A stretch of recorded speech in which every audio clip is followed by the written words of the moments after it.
Good afternoon, everyone, and welcome back to class. I'm so happy that you are all joining me today because we are going to be starting our unit on the American Revolution. More specifically, today in our first lesson, we are going to be learning about the causes of the American Revolution, or what events led up to the American Revolution.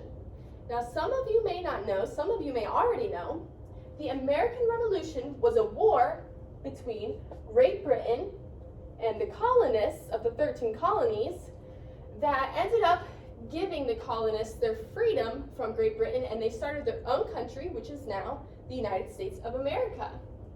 Now, before we hop into our lesson, does anybody want to make any predictions about what they think these causes may be? What would it take for the citizens, or the colonists, to want to break free from Great Britain and start a whole new country of their own? Anyone have any predictions? Julie? Freedom. Freedom, that is a great prediction. And when we dive into today's lesson, we will find out if freedom was a reason that the colonists wanted to break free from Great Britain. Now, before we start reviewing, we have a PowerPoint we're going to be reviewing today. I want to read the objective goal with all of you. So, given a PowerPoint, students will be able to create a timeline about the events leading up to the American Revolution with 8 out of 10 points according to the rubric. So after we review this PowerPoint, talk about it, do a little group work, you are each going to get a timeline that looks just like this, and you are all going to complete it independently using the knowledge that you learned today. Now, one more quick question that I want to discuss with you guys before we hop into the PowerPoint. There is a very important word in our objective goal today, and that is timeline. To be able to master this objective goal by creating a timeline, it's going to be really important that you guys know what a timeline is. So I'm going to have everyone grab their whiteboards, and I want you guys to share with me, what is a timeline? When you're done, yes. Like draw a timeline, a You definition can draw of a it, you timeline? can give a definition, whatever you feel comfortable with.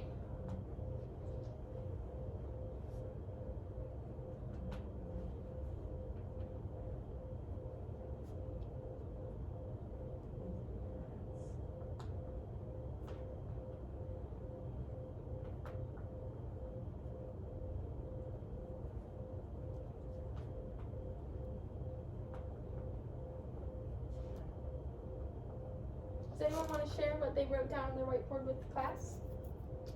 Julie? I just put a definition of a timeline are events that are leading from one point up to another specific time. That is a great definition. Here I have, timelines are a tool that organizes information and tells events in chronological order. Timelines often include details about the events, the date of the events, and sometimes even small pictures. So when we are going through this today and you eventually come up to your independent practice, it is going to be super important that you guys remember what you wrote down and what we discussed today. What are some of the causes of the the American Revolution? We're going to go over this PowerPoint together, and I'm going to pass out a set of guided notes to each of you. Now, these guided notes are going to basically follow along with the PowerPoint. And there's a few extra on here. You're only going to complete the highlighted dates. So, for example, French and blank war. This will already be your first one. French and, you fill in that guided note as Indian War. So it's going to be super important that all of you follow along today with this PowerPoint and fill in these guided notes, because these are going to help you complete your independent practice later. The French and Indian War was a war between the French and the British. Now, this may of course be a little misleading because it says French and Indian War, but it's called the French and Indian War because both sides, both the French and the British, had American Indian allies. The American colonies began to expand west, which caused conflict with the French. So the British British came in to defend the colonists, and this caused a war between the French and the British over this westward land. The war ended on February 10th, 1763 with the signing of the Treaty of Paris. The Treaty of Paris, basically the French gave all of this land to America. The war was expensive for the British, which led the British to tax the colonists to pay for the war. So here we have a little image or a little map. Anything blue is going to be French claims, so what the French claimed. The red, just solid red, is British. Orange is Spanish, so down here in Florida. The ones that have orange and red stripes is disputed British and Spanish, and then the red and blue is disputed British and French. So the French and Indian War was very expensive and led the colonists to be taxed by the British. The Sugar Act was put into place on April 5th, 1764, and basically the Sugar Act said that the British put a tax on sugar, wine, indigo, and molasses. Indigo is a dye and molasses is a sweetener. It's a syrupy texture. This tax made colonists upset because they now had to pay tax on sugar, which is something they did not have to do before. Because of the Sugar Act, colonists ended up boycotting the British goods. So anytime they bought sugar, wine, indigo, and molasses, the colonists had to pay a tax to the British. The Currency Act took place on September 1st, 1764. The British put this act into place as a way to regulate paper money issued by the colonists. This act prohibited colonists from making bills and led to the shortage of coins. So the colonists could not make new bills because of the Currency Act that the British placed on them.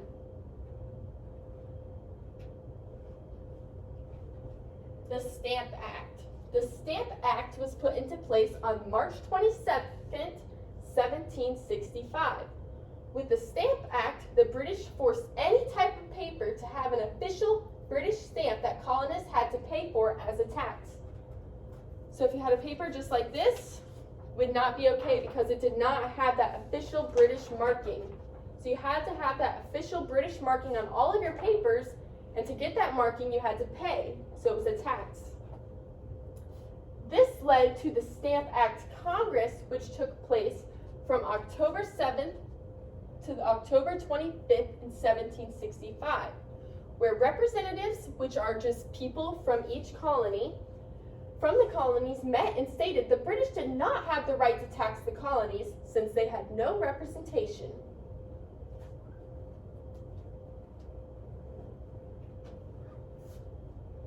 The next act is the Quartering Act, which took place in the colonies beginning March 24th, 1765.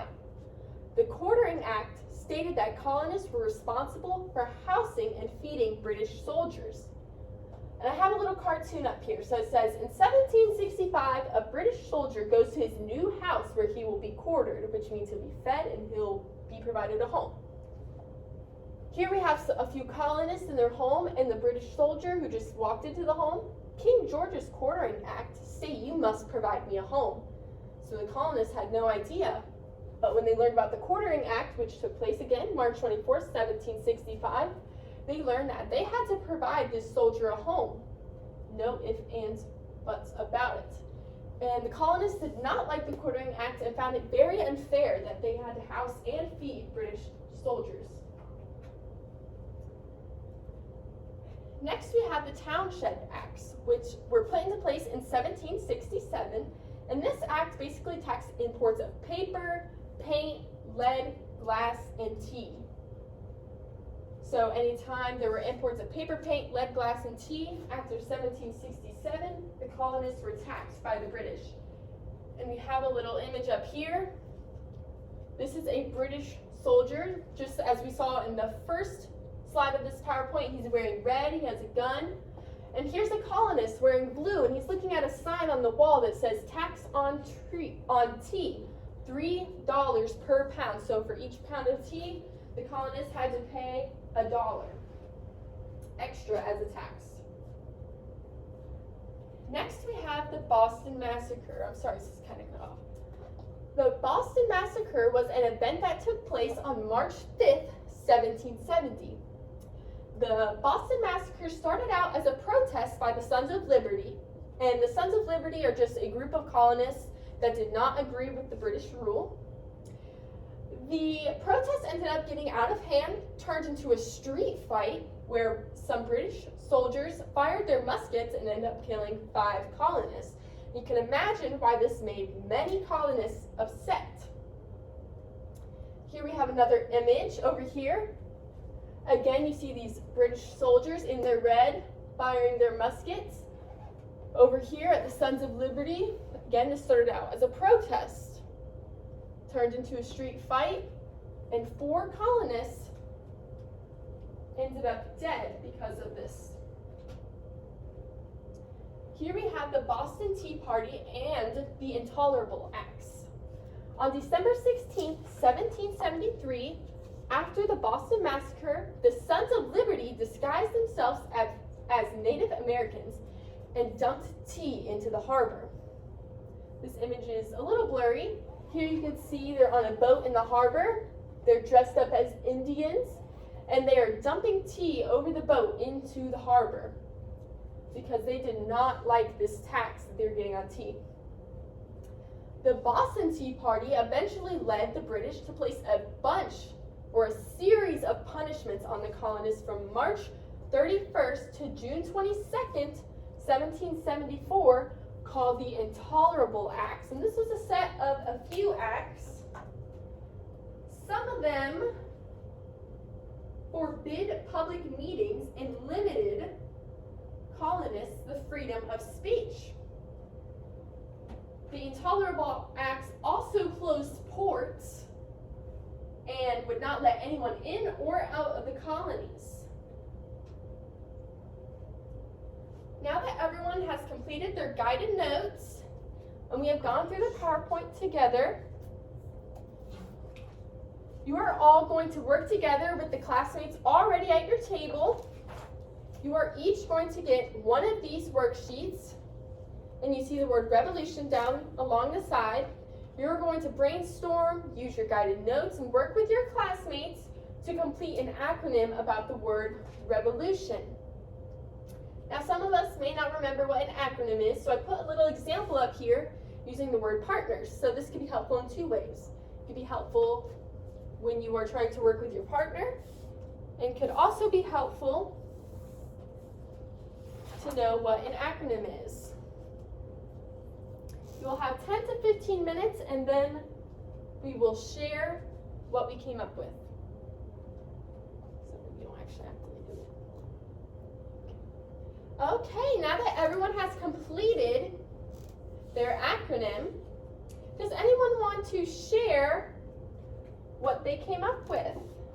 And we will write it up here for others to see.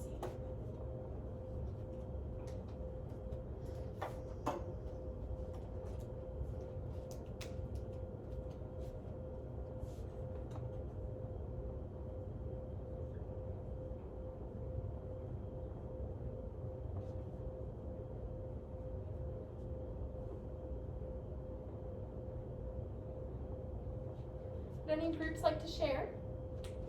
Sure. Okay, what did you get for R? Riot. Riot. This could be connected to a lot of the causes of the American Revolution, even the Boston Massacre. The Sons of Liberty were rioting about what the British were doing to them. Okay, what about E? End of rule by British. Okay, so the revolution led up to the end of the rule by the British to the colonists. So the colonies were no longer led by Great Britain. What about V? Victorious in the French and Indian War. So during the French and Indian War, the colonists were victorious. Victory.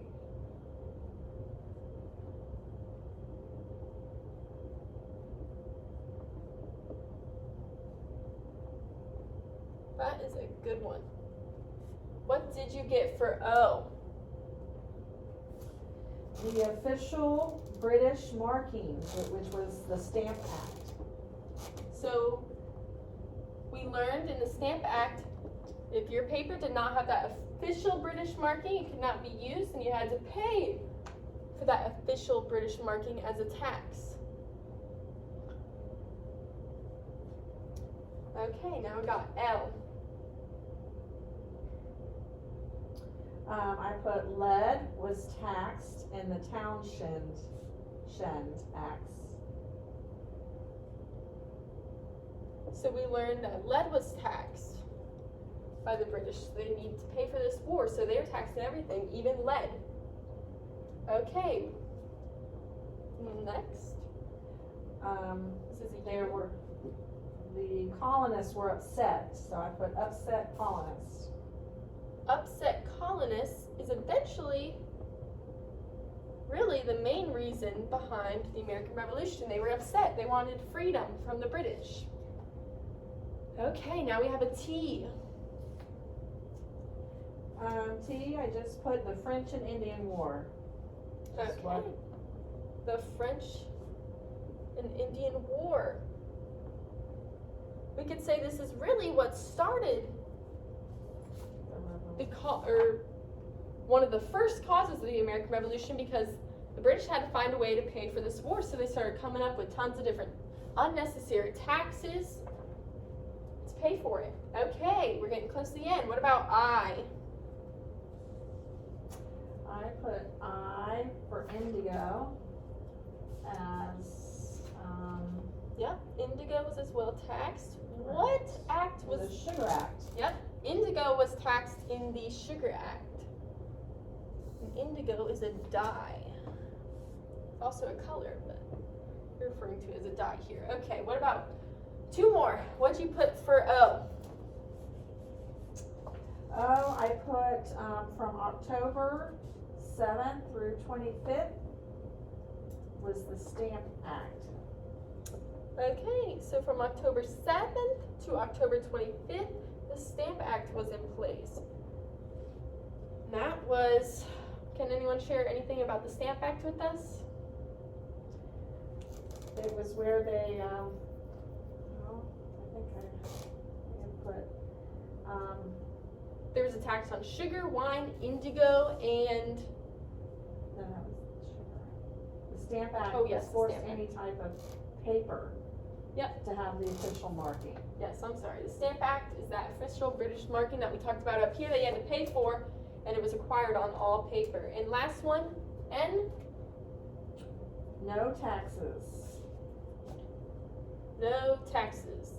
Colonists did not like those taxes. We could even see that in the Stamp Act when they met up all together and talked about how they didn't think it was fair that there was no taxation without representation. Okay, now it is time for our independent practice. Like I said earlier, you're each gonna get a timeline just like this. Make sure to put your name. There's a box up here you can put causes of the American Revolution, what led up to the American Revolution, and there's actually 12 boxes here, but you're only gonna be filling in 10. So, independently, quietly, you can fill out this timeline in chronological order, remembering our objective goal.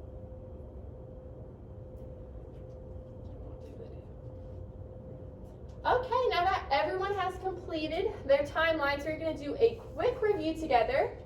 I'm going to pass out a pen to everyone so you guys can all grade your papers.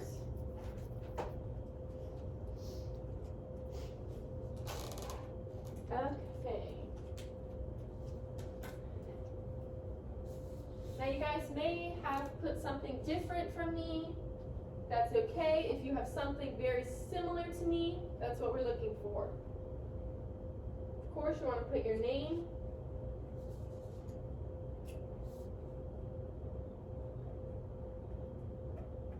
if you get something wrong, you can just put a little X in the corner like this. You don't have to do it over the whole thing, just so I can see it. First thing in our timeline, we have the French and Indian War, which was from 1754 to 1763.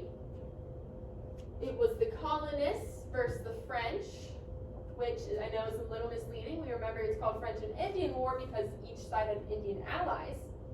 And this war was very expensive for the British, and they felt since they were even in this war to protect colonists that they needed to tax these colonists to pay for the war. After the French and Indian War, on April 5th, 1764, the Sugar Act was put into place. And this was a tax on sugar, wine, indigo, and molasses. Following the Sugar Act, we have the Currency Act from September 1st, 1764. That's when it was put into place. And the Currency Act regulated paper currency. The colonists could not make any more currency, according to the British and the Currency Act. Next, we have the Stamp Act, which was put into place on March 22nd, 1765. Remember the Stamp Act, all paper needed that official British marking. That official British marking is what they are referring to as a stamp, and colonists had to pay for this stamp. Next, we have the Quartering Act. March 24th, 1765 is when this took place. And according to the Quartering Act, colonists had to house actually, and feed British soldiers with no consent.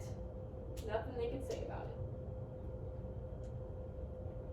And even though the Stamp Act happened on March 22nd, on October 7th to the October 25th in 1765, we had the Stamp Act Congress, which is when colonists or representatives from each colony met together and talked about how they thought it was not fair how they were getting taxed without any representation over in the colonies.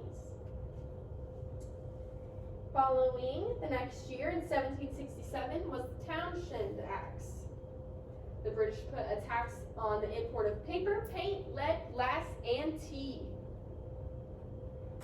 On March 5th, 1770, we had the Boston Massacre, what started as a protest by the Sons of Liberty, a group of colonists against British rule, led to a street fight and the death of 5 colonists when British shot off 5 muskets.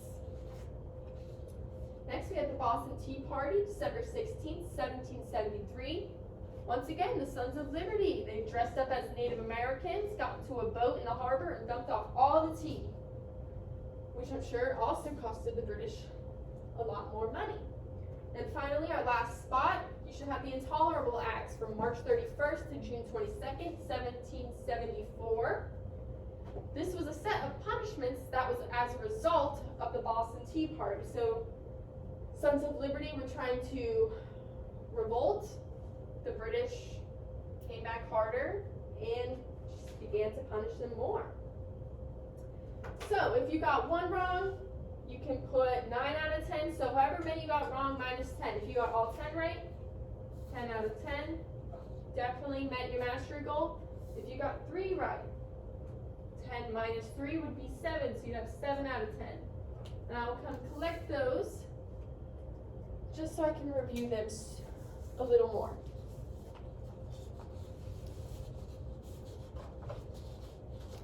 Okay, one quick final review before our lesson is over. Our first lesson on the American Revolution is already going to be over. You are going to do a quick pair and share with a partner. You're going to turn towards your partner and discuss the following 2 questions with each other. Of all these events we learned about today, which do you feel had the greatest effect on Americans today? So, not the colonists, Americans today. Another question, when taking into consideration the events we talked about today, what do you think Americans did differently than the Britons when they began to run their own country? It's a little cut off. So, which event had the greatest effect on Americans today, so us? And when taking into consideration the events we talked about today, which do you think Americans took into what do you think Americans took into consideration when they began to run their own country? What did they do differently from the British?